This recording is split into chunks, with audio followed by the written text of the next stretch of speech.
خو رسول کریم فرمایي چا خواته چې یو مسلمان راشي یو فریاد ورته راوړي یو پریشانی ورته راوړي او دا د هغه پریشانی هغه فریاد واوري لاړ شي او د دا مسله حل کی رب کریم به زما د امتی ته لس قبول اعتکافونو ثواب عطا فرمایي لس قبول اعتکافونو ثواب مخوش استگو اللہ انہیں جانا انہیں مانا نہ رکھا غیر سے کام انہیں جانا انہیں مانا نہ رکھا غیر سے کام للہ الحمد میں دنیا سے مسلمان گیا سو وقت چی زمونگا مسلمان دخپل اسلام دخپل سلف صالحینو زمونگ دا مشرانو پا طور طریقو باندیو تر وقت پورے داد اسلام المر پا کل دنیا باندے روخانو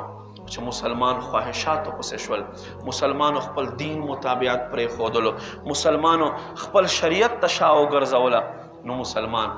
خوار او زار شو مسلمان خوار او زار شو